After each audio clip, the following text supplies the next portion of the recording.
Krishna welcome you all in the class. आपके आज की क्लास में आप सभी का बहुत बहुत स्वागत है। तो हम पढ़ रहे हैं शिल प्रपात की स्मॉल बुक आत्म साक्षात्कार का विज्ञान। तो आत्म साक्षात्कार का विज्ञान जो है उसमें जो लेसन है उसमें हम हैं 7वें लेसन सनातन धर्म की ओर में हम पढ़ रहे हैं। तीसरा लेसन भगवत भक्त सदैव पर दुख दुखी होता है। तो शिल प्रपात इसको एक्सप्लेन कर रहे थे, हम लोग ने इसको काफी अच्छे से किया था। आज हम आगे पढ़ते हैं। शिल प्रपात की जय। भगवान हमारी अल्प स्वाधीनता में हस्तक्षेप नहीं करते। यदि हम उनकी आज्ञानुसार कर्म करना चाहते हैं तो वे हमारी सहायता करेंगे। कभी हमारा यदि पतन हो भी जाए परंतु हम निष्कपट भाव से यह सोचें, अब से मैं श्री कृष्ण भावनामृत में स्थित रहूंगा और भगवान की आज्ञा का पालन करूंगा, तो श्री कृष्ण हमारे सहायक होंगे। हमारा पतन हो जाने पर भी पूर्ण रूप से क्षमा कर दिया जाएगा तथा सद्बुद्धि प्रदान की जाएगी।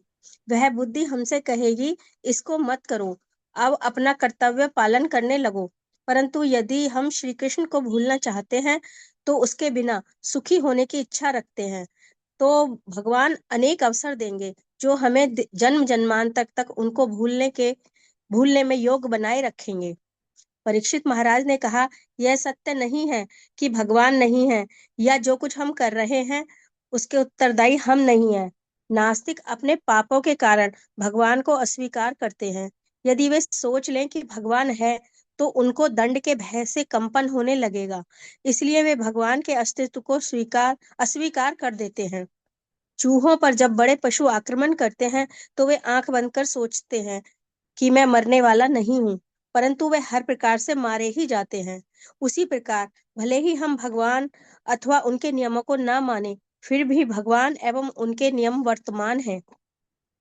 उच्च न्यायालय में भले ही यह कहा जा सकता है, मैं शासन के विधि विधान की परवाह नहीं करता, परंतु शासन के विधि विधान को स्वीकार करने के लिए हमें बाध्य किया जाएगा। यदि कोई राज्य के कानून को भंग करता है तो उसको कारागार में डालकर दंड दिया जाएगा। उसी प्रकार मूर्खतावश हम भले ही भगवान के अस्तित्व को विविध उपायों के द्वारा अस्वीकार करते रहें अथवा परंतु अंत में हम अच्छे और बुरे प्रत्येक कार्य के उत्तरदायी होंगे। कर्म के अथवा शासन के नियमानुसार यदि हम उचित रूप से कार्य करें और पुण्य कर्म करें तो हमको सौभाग्य प्राप्त होगा। यदि हम पाप कर्म करेंगे तो हमको कष्ट उठाना पड़ेगा। अतएव सुखदेव गोस्वामी कहते हैं, तस्मात् पुरे वासी वह पाप निष्कृतो यते यते तेत मृत्योर्वि विपद आत्मना दोषस्य दृष्ट्वा गुरुलाघवं यथाभिषक चिकित्सेत रुजान निदानवित। तुम्हें यह भली भांति ज्ञात रहे कि पाप के उत्तरदायी तुम हो और अपने पाप की गुरुता एवं लघुता के अनुसार मृत्यु के पूर्व शास्त्रों में वर्णित कोई प्रायश्चित तुम्हें अवश्य स्वीकार करना चाहिए। जिस प्रकार कुशल चिकित्सक रोगों के कारणों और उनकी गंभीरता के अनुसार तत्काल ही चिकित्सा कर डालता है।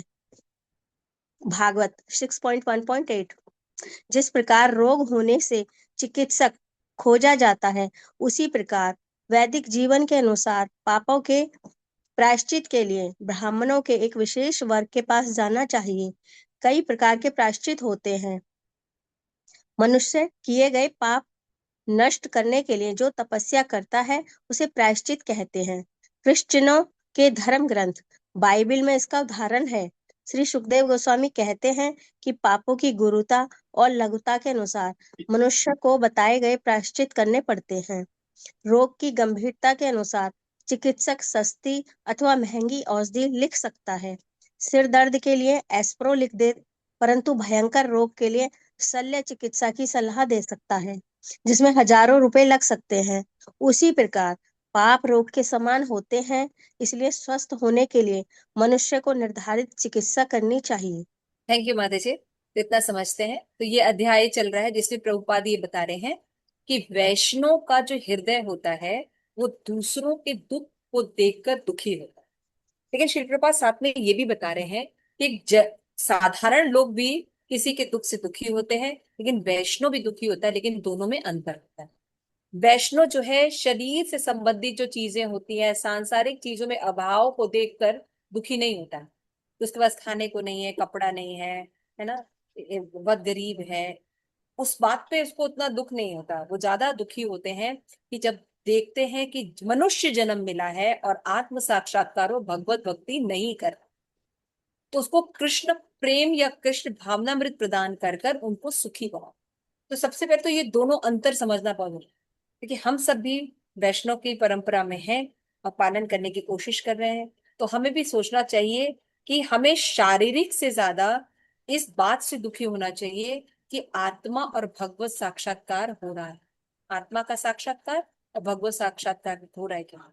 क्यों? क्योंकि मूल में पानी डालने से बाकी पेड़ भी नरिश हो जाए।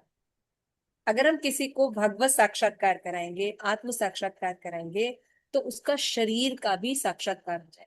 जैसे अगर कोई भूखा है, तो उसको अगर हम भगवत प्रसाद देते हैं, तो क्या हो गया?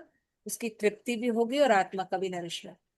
तो वैष्णव पर दुख दुखी होते हैं, लेकिन किस मायने में होते हैं पता होना चाहिए। लेकिन भगवान सबको समान अवसर प्रदान करते हैं, है ना।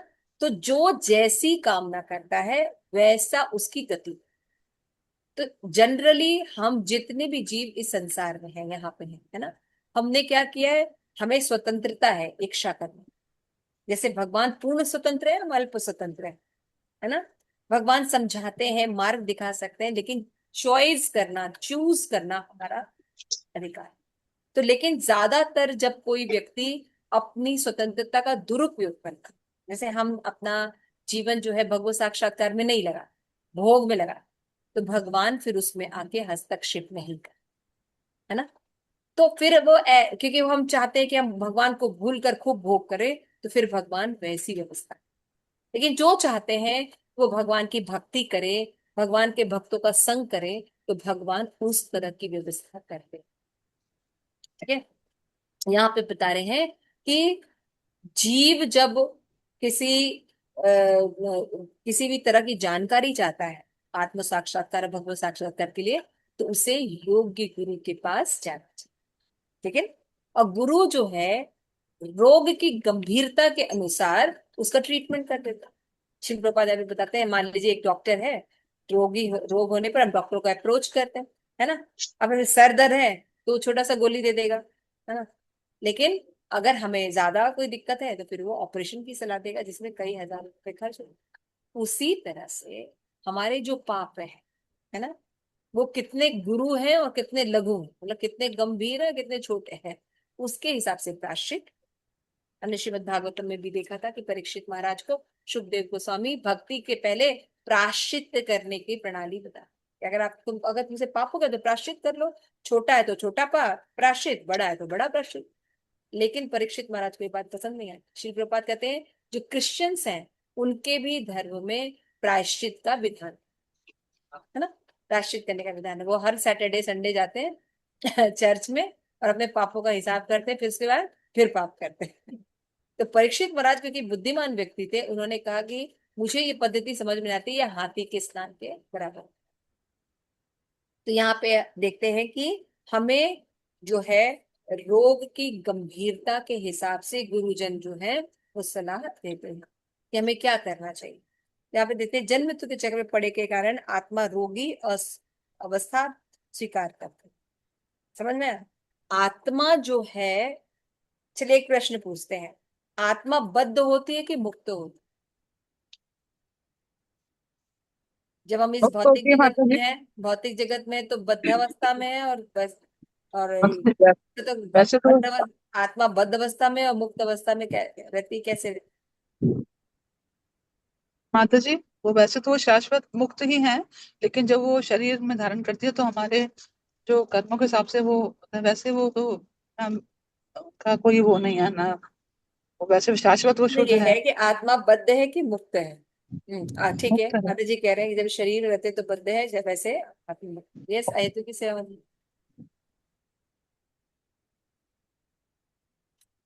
माता जी जैसे आनंद प्रदा माता जी कह रही हैं, ऐसे तो शाश्वत मुक्ति है। पर जो हम शरीर के साथ कर्म बंधनों में बन जाते हैं तो फिर उसी के अनुसार कार्य करते हैं। ओके, अभय नरसिंह प्रभु बताइए। Hare Krishna, thank you for coming in the class. हाँ, हरे कृष्ण माता जी। हरे कृष्णा। क्या लगता है आपको, आत्मा बद्ध है कि मुक्त है? आत्मा तो मुक्त है, भगवान का अंश है, मुक्त है आत्मा तो फिर हम लेकिन यहाँ पे जब भौतिक जगत में आते हैं तो हम बद्ध कैसे? हाँ, लेकिन उसके ऊपर आवरण छा जाता है, आवरण हो जाता है, जिससे उसको वो ढक जाती है, अपने स्वरूप को भूल जाते हैं। Very good, thank you so much. आत्मा जो होती है वो सदैव शाश्वत अवस्था में मुक्त रहती है, लेकिन चेतना जब कलुषित रहती है तो उस पर आवरण डल जाता है। जीव गोस्वामी भक्ति संदर्भ में बताता है ना, आवरण डल जाता है। तो आत्मा न मुक्त होती है न बद्ध होती, आत्मा सदैव शाश्वत है ना। चेतना जीव की इच्छा के अनुसार वो फिर उसमें आवरण आ जाता है। तो यहाँ पे हम देखते हैं कि यहाँ पे यही बता रहे कि जब जीव इस भौतिक जगत में भोग करने आता है तो जीव का ये भौतिक जगत में दिक्कत क्या होती है, जन्म मृत्यु जरा व्याधि का उस पर चक्र चलने लगता है। वो शाश्वत है, लेकिन इस जगत में भोग करने के कारण उसको ये गति देखनी पड़ती है ना। लेकिन आत्मा के ऊपर, शरीर पर तो प्रभाव पड़ता है ना, जन्म मृत्यु जरा व्याधि, लेकिन आत्मा पर इसका प्रभाव पड़ता है नहीं। आत्मा का जन्म होता ही नहीं, तो मृत्यु का कोई प्रश्न ही नहीं, बुढ़ापे का कोई प्रश्न ही नहीं। भगवत गीता में भगवान कहते न जायते मृत्युर्वा कदाचित न भूत्या मज्जिता न भूयम अजो नित्यम शाश्वतो अयम पुराणो पुराणो न हन्यते हन्यमाने शरीर। भगवत गीता में भगवान कहते हैं आत्मा किसी भी काल में न तो जन्म लेती न मरती, तथा एक बार होकर ये यह भी कभी नष्ट भी नहीं होती। मतलब हमेशा, जैसे भगवान शाश्वत है वैसे आत्मा अजन्मा नित्य शाश्वत और पुरातन है, इसको न वध किया जा सकता है और न ही इसको मारा जा सकता। लेकिन आधुनिक सभ्यता में एक ऐसे शिक्षा, आजकल शिक्षा प्रणाली दी जा रही है जिसमें इन सबका कोई ज्ञान नहीं। तो श्री प्रपात करें आज के समाज में इस शाश्वत ज्ञान की बहुत ज्यादा जरूरत है। तो मेरा प्रश्न ये है, आप लोगों को ऐसा लगता है कि आज की जो आधुनिक सभ्यता है हम जिसमें रह रहे हैं उसमें कृष्ण भावनामृत की जरूरत है कि अलग से ये ज्ञान है? यस तरुणी माता जी।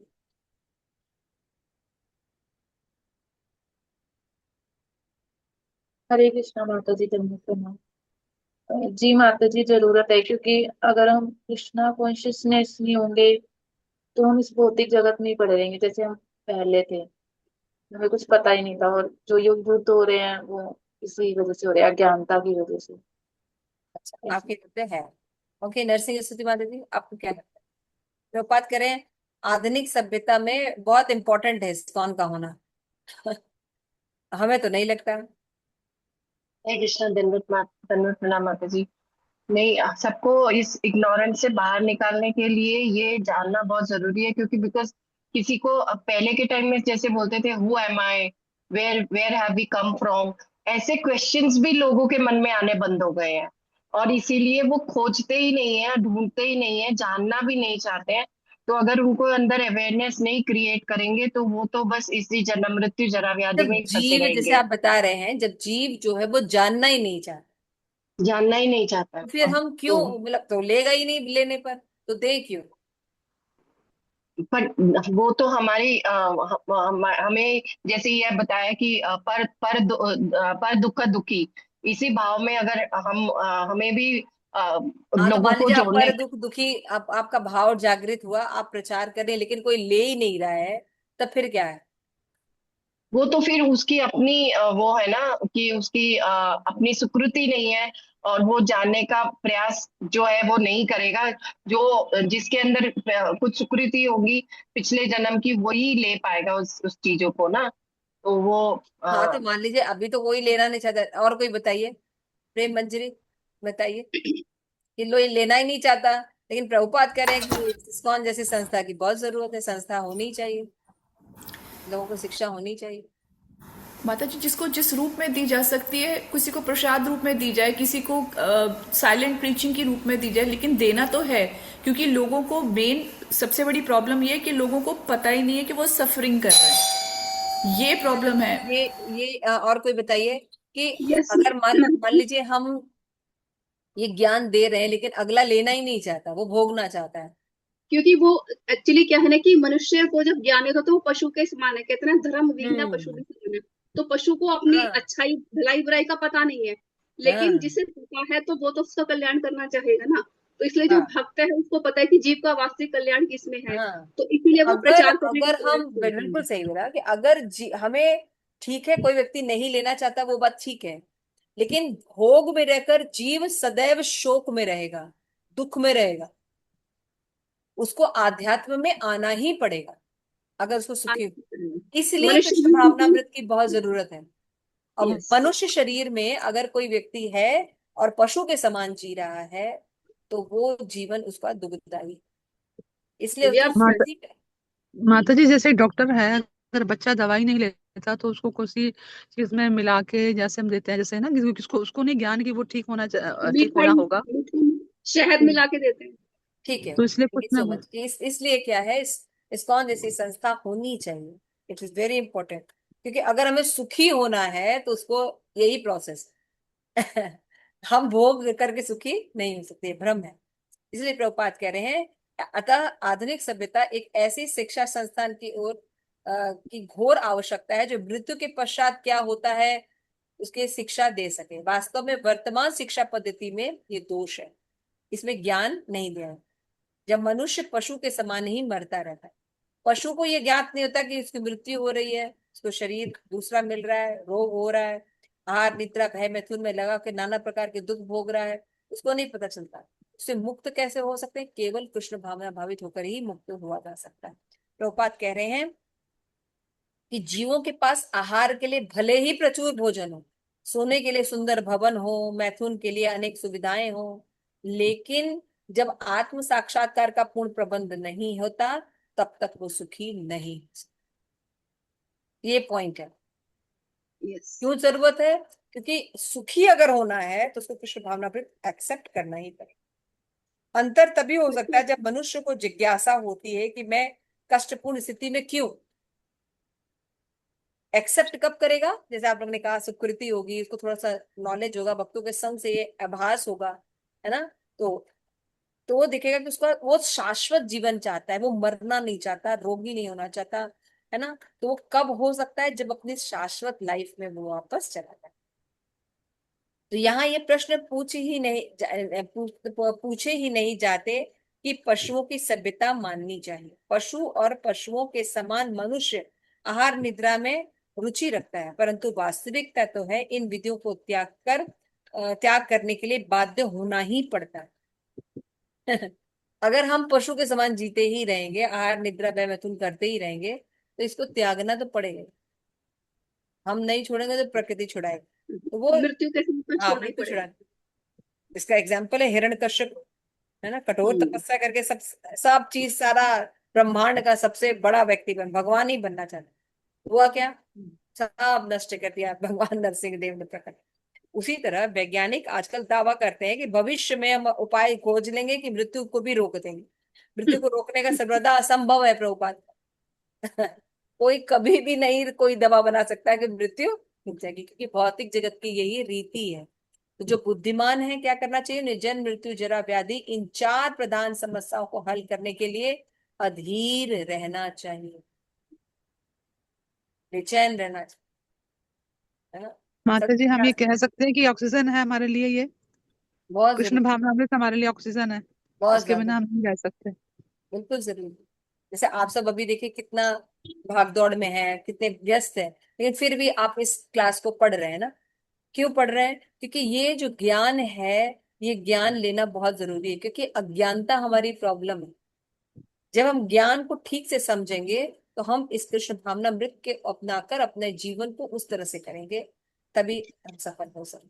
क्या मैं बता रही श्री प्रभुपाद कि अभी लोग गर्भपात की विधियों के साथ जनसंख्या की दिन दूनी रात चौगनी प्रकृति को रोकने के लिए उत्सुक है, परंतु जन्म हो रहा है। है ना? एक वर्ग नहीं पैदा कर रहा तो एक दूसरा वर्ग पैदा कर रहा है। डबल का। खबर कर रहा है वो, तो और आतंक मच रहा है। तो मृत्यु को रोका या जन्म को रोका नहीं जा सकता, जन्म होगा। इसको हम ऐसे कह सकते हैं ना कि रोकना कोई सोल्यूशन नहीं है, उसको हाँ सही दिशा में मोड़ना सही सोल्यूशन है। कि हाँ बच्चे पैदा करना रोकना अच्छी बात नहीं है, बल्कि कि जितने भी बच्चे पैदा करो उनको भक्त बनाओ, बस, तो वो सबसे बेस्ट सोल्यूशन है। हाँ। मनुष्य जीवन का सार्थकता करने के लिए रखो तो ठीक है। मनुष्य भले ही सोचता है कि उसके जीवन को संपूर्ण समस्या हल सुलझा है, जन्म मृत्यु जरा व्याधि, इन समस्याओं का हल कहाँ है? प्रभात कह रहे आज हम लोग बहुत डेवलपमेंट कर चुके हैं ना, क्या क्या चीजों का हल निकालना है। ये प्रभात है, जन्म मृत्यु जरा व्याधि का क्या हल? आपने गर्भपात करा रहे हैं, गोलियां ले रहे हैं, लेकिन जन्म तो हो ही रहा है। मृत्यु भी हो रही है। जन्म कर्म च मे दिव्यम यो वेति तत्पता तक्ताते हम पुनः जन्मम नयति मामेति सो अर्जुन। प्रभुपाद ये कहते हैं, भगवत गीता 4.9। कब हम इस चक्र से निकलेंगे? जब हम भगवान के दिव्य कर्म को और जन्म को समझेंगे, है ना। प्रभुपाद अपने मन से नहीं बोल रहे हैं कि हाँ हमको कृष्ण अच्छे लगते हैं, हमने इस्कॉन में कृष्ण को इस्टेब्लिश किया है, इसलिए भगवान बना रहा हाँ। है। प्रभुपाद कह रहे हैं भगवत गीता में भगवान ने कहा अगर जन्म मृत्यु से निकलना है तो भगवान के दिव्य कर्म को समझना पड़ेगा। ऐसे लास्ट पैराग्राफ पढ़ रहे हैं। ऐसे मनुष्य की क्या गति है माँ में, वह श्री कृष्ण के समीप पुनः लौट आता है। यदि हमें श्री कृष्ण के समीप जाना है तो हमें अप्राकृतिक शरीर के निर्माण की अवश्य तैयारी करनी पड़ेगी। वह तैयारी है कृष्ण भक्ति का साधन। ये बहुत इंपॉर्टेंट है, बहुत इंपॉर्टेंट है, हम लोगों को समझने हैं कि ये जो अप्राकृतिक स्थिति है हमारी शाश्वत स्थिति है, इसको हमको बनाना ही पड़ेगा। और उसको बनेगा कैसे? केवल कृष्ण भावनामृत अपना, और कोई साधन नहीं। ये बात समझ में आने पर जीव भक्ति करता। यदि हम स्वयं को श्री कृष्ण भावनामृत युक्त करते हैं तो शनै शनै अपने अप्राकृतिक शरीर का निर्माण करते हैं और हम तत्काल कृष्ण लोक जाते हैं, जहां हम सच्चिदानंद जीवन की प्राप्ति कर नित्य वास करते हैं। प्रभुपाद कह रहे हैं ये भक्ति का प्रोसेस कैसा है? स्टेप बाय स्टेप है, शनै शनै होता है ना, धीरे धीरे होता है। और धीरे धीरे हम भक्ति कर कर अपने शाश्वतता की ओर जा सकते, अपने धाम अपने घर जा सकते हैं जहां हर चीज शाश्वत है, आनंदमय, है ना। तो इस तरह श्री प्रभुपाद बता रहे हैं भक्त इस भाव को देता है, इस भाव को जीवों में नहीं देखता। जब कृष्ण भावना भावित नहीं है और उनको जब वो फंसा हुआ देखता है, उससे दुखी देखता है नाना प्रकार से आदि दैविक आदि भौतिक, तो पर दुख दुखी होता है। ये दिस इज द रीजन। ये बहुत इंपॉर्टेंट लेसन है हम सभी के समझने के लिए कि हमें शारीरिक रूप से लोगों को ठीक करने की कोशिश नहीं करनी चाहिए, बल्कि पूर्ण ज्ञान के आधार पर उनके लिए सही उपाय ढूंढना चाहिए। जनरली लोग शरीर के लेवल पर दुखी हैं और उसको दूर करने के लिए प्रयास करते हैं, है ना। आजकल देखिए कितने वीडियो डाले जाते हैं ना, इनको खाना खिला रहे हैं, उनको कर रहे हैं, यहाँ लंगर लगा रहे हैं, यहाँ कपड़े दे रहे हैं, यहाँ शादियां करा रहे हैं। कितना आप पूरा समाज में देखिए पूरा है, यहाँ पानी पिला रहे हैं, यहाँ यहाँ अस्पताल खोल रहे हैं। ये गलत क्यों है? क्योंकि ये उत्तम लक्ष्य की तरफ नहीं है। ये प्रॉब्लम, इसलिए समाज में सुधार नहीं हो रहा है, बल्कि इसके नाम पर सब यूज हो रहा है।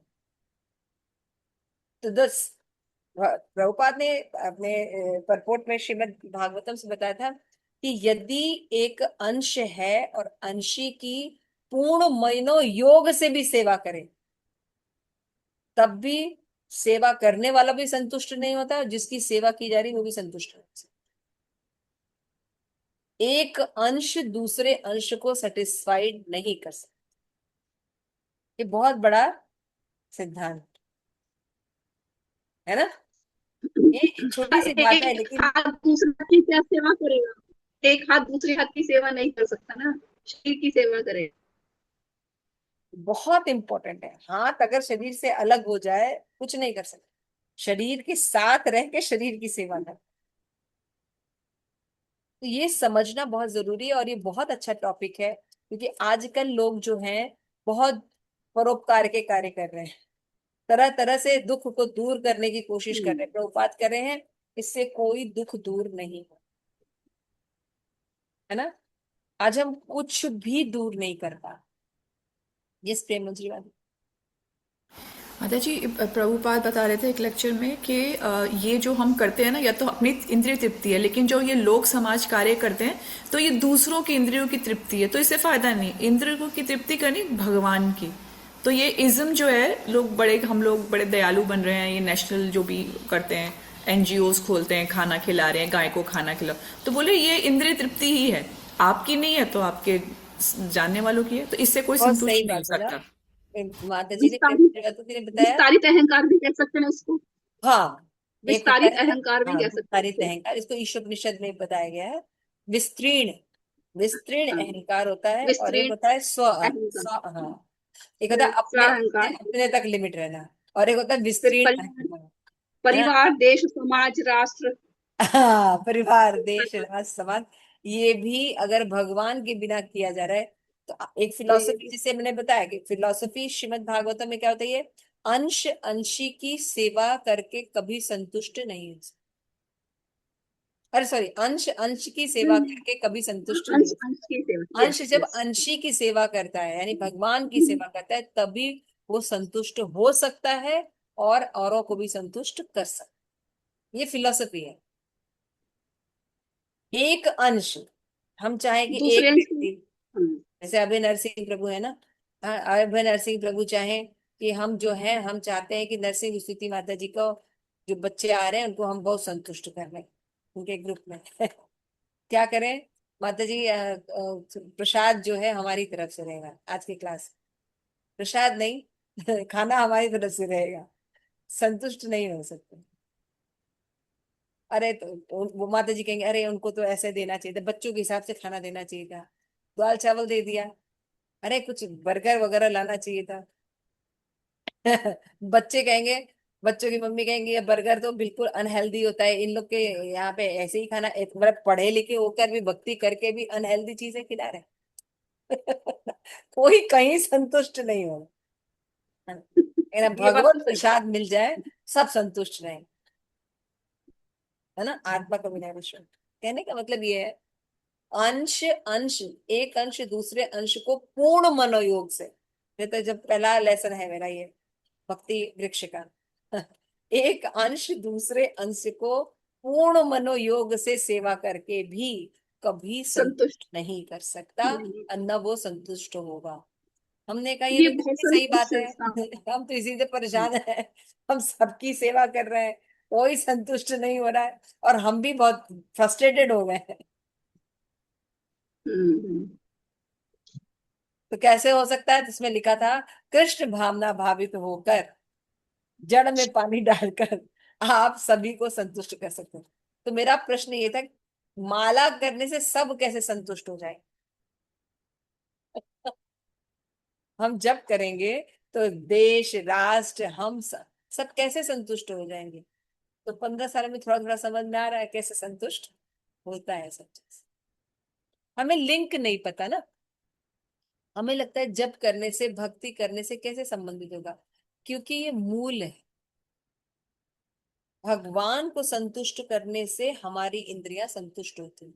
एग्जाम्पल श्रीमद् भागवतम में दिया गया है, दर्पण में प्रतिबिंब को देखना, अपना मुख देखते हैं हम, अगर हमारा मुख सजा है, प्रहलाद महाराज कहते हैं अगर हमारा मुख सजा है, हम दर्पण में प्रतिबिंब देखेंगे तो प्रतिबिंब भी सजा रहेगा, है ना। लेकिन हम चाहें कि हमारा मुख सजा नहीं है, लेकिन दर्पण को सजा दें तो सज जाएगा हमारा। नहीं, नहीं सजेगा, हमें खुद को सजाना पड़ेगा, तब प्रतिबिंब होता है। तो भगवान को, भगवान मूल है, भगवान को तृप्त करने पर हम प्रतिबिंब रूप में रहते हैं। हम सभी प्रतिबिंब कैसे कैसे ठीक हो सकते हैं, सुखी हो सकते हैं, जब हम भगवान कृष्ण के इंद्रियों को संतुष्ट करें। थोड़ा सा एग्जाम्पल से कोई बता सकता है कि किस चीज भगवान के को बारे तुष्ट में करके मेरा, कैसे हम देश और राष्ट्र को कैसे कैसे संतुष्ट कर सकते हैं, कोई एग्जाम्पल। जैसे एक तो वही एग्जांपल है कि जैसे शीशा है और प्रतिबिंब है, तो हमें यदि नहीं नहीं, कोई प्रतिबिंब का। Example, practical example. अच्छा, प्रैक्टिकल। जैसे हम बोल रहे हैं कि मान लीजिए आपने किसी को, भूखा व्यक्ति है, खाना खिलाना, तो मान लीजिए उसको प्रसाद आप खिला रहे हैं, चलिए ज्ञान आ गया, उससे कैसे संतुष्ट हो जाएगा देश, राष्ट्र, आप सब कैसे संतुष्ट हो? माता जी क्योंकि जैसे आप पहले कई बार हम बताते हैं ना कि अगर कोई बच्चा खो गया तो वो लोग कहते हैं कि उसको इधर खाना खिला दो, ये खिला दो, तो उसको उसके घर पहुंचाना जो है ना मेन, वो हमारा राष्ट्र में जो हाँ, सहयोग होगा उस एग्जाम्पल बच्चे के बहुत हो जीवन के गए, लिए। हम प्रैक्टिकल पूछना चाहता हूँ, कोई प्रैक्टिकल प्रैक्टिकली तो एग्जाम्पल बताइए, सोचिए थोड़ा। पता है जैसे हम मंदिर में जाके भगवान को तैयार करते हैं, है ना, श्रृंगार किया, तो एक तो हम उनको तैयार करते हैं, मैं कई दफा देखती हूँ जो माताएं तैयार करती है ना, वो खुद ऐसे रहती है कि पता नहीं इनको तो वो कोई सोच नहीं सकता कि इतना सुंदर इनके अंदर विजन है। एक तो उनको प्रसन्नता होती है भगवान को तैयार करके, और फिर जो दर्शन करते हैं जो लोग आते हैं, आज कितने सुंदर दिख रहे हैं भगवान, तो उनकी भी चेतना में एक चेंज आता है, अट्रैक्शन होता है भगवान ठीक के है, प्रति। उनकी चेतना में चेंज आ गया, उनमें सेल्फ एस्टीम जो है वो आ गया, ठीक है, लेकिन इससे देश, माता राष्ट्र, जी समाज का कैसे भला हो? तो नरिश करने पर इंडिविजुअल, सोशल, कंट्री, नेशन, सारा संतुष्ट होता है। जैसे कि जो समाज है, तो जो समाज की सबसे सूक्ष्म इकाई है वो एक एक मनुष्य है। तो मतलब एक एक मनुष्य से मिलकर परिवार, परिवार से समाज, समाज से देश। तो ये यदि तो हर हो गया, व्यक्ति लेकिन कोई एग्जाम्पल बताओ ना।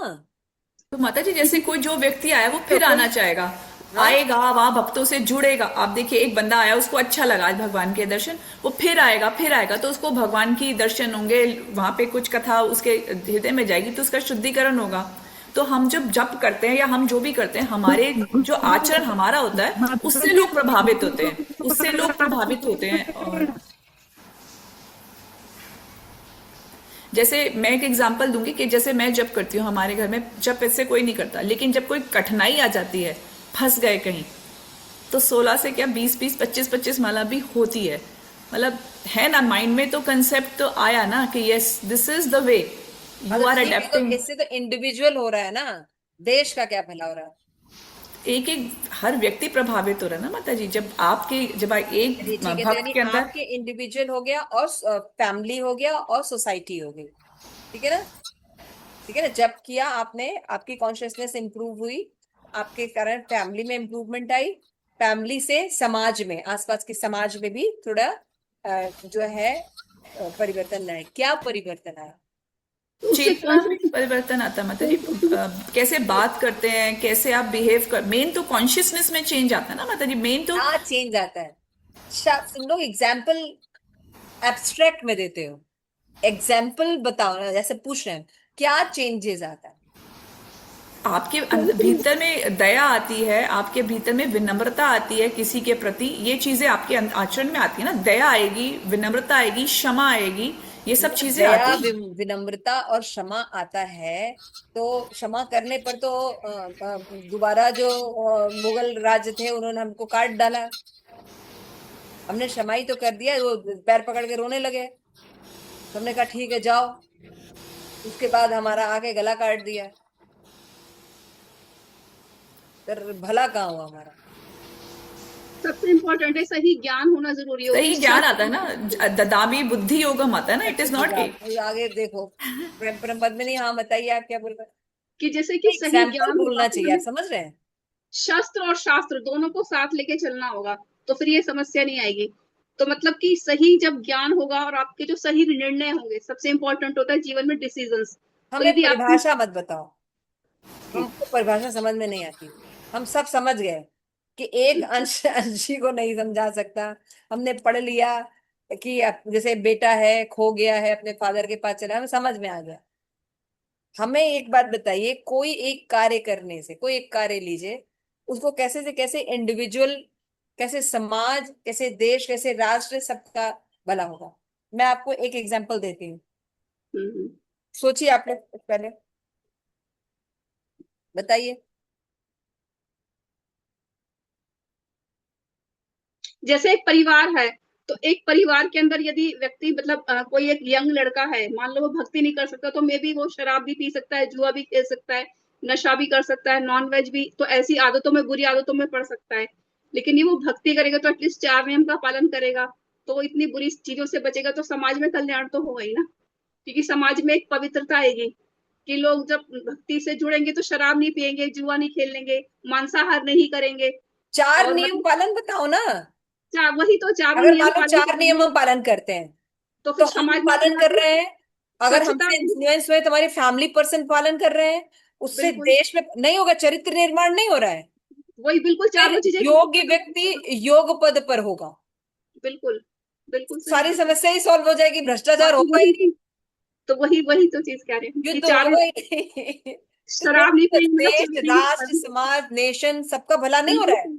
बिल्कुल अभी समझ में आया प्रेम मंजरी माता जी, नरसिंह उसी माता जी, आनंद प्रदा, समझ में आ रहा है?